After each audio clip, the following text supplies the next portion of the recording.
आपका सवाल ये हो कि सर ये बताएं हलाल कमाल कैसे कमाया जाए। बिस्मिल्लाहिर्रहमानिर्रहीम, अस्सलामु अलैकुम वरहमतुल्लाहि वबरकातुहू। डियर स्टूडेंट्स, आज मैं आपके सामने 4 आयत का तज़किरा करूंगा। वो है सूरतुल फज्र की आयत नंबर 19 to 22। याद रहे कि सूरतुल फज्र की जो पहली आयत आज के हमारे दर्स में शामिल है वो आयत 19 है, और उसमें क्या है आपको मैं अर्ज़ कर चुका हूँ। अल्लाह फरमाते हैं वतअकुलू नत्तुराथ अकलन लम्मा, तुम खाते हो मीरास का माल।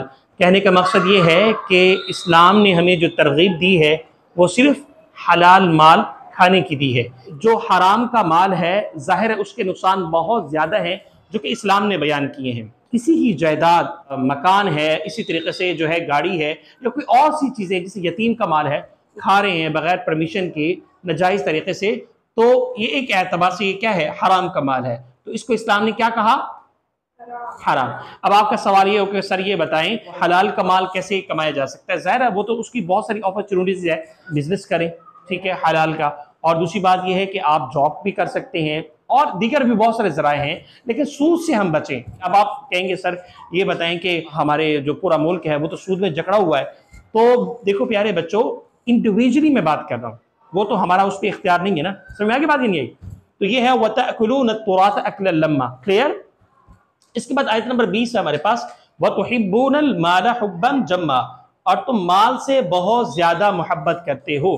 कहने का मकसद ये है कि तुम माल से इतनी मोहब्बत करते हो कि यतीम का क्या खा रहे हो, बोलो, यतीम का हक खा रहे हो। और इसी तरीके से जिनके पास इतने इख्तियारात नहीं है, जो बेचारा कमजोर है, उनका हक खा रहे हो।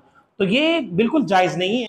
आपके ज़हन में शायद एक हदीस भी आ रही होगी कि अल्लाह के रसूल सल्लल्लाहु अलैहि वसल्लम की हदीस का मफ़हूम है, आपने फरमाया कि वो शख्स जो अल्लाह के रास्ते में शहीद हो गया, लेकिन शहीद होने के बावजूद भी अगर उसने किसी का हक खाया है तो वो अल्लाह के यहाँ जवाब दे, वो शहीद होने के बावजूद भी माफ नहीं होगा। तो इतना बड़ा है इस्लाम में, ठीक है जी। और इसके बाद आयत नंबर 21 है हमारे पास, क्या फरमाते हैं अल्लाह, अब क़यामत का तज़किरा हो रहा है। अल्लाह फरमाते हैं कल्ला इज़ा दुक्कतिल अर्दु दक्कन दक्का, यकीनन जब जमीन को कूट कूट कर रेजा रेजा कर दिया जाएगा।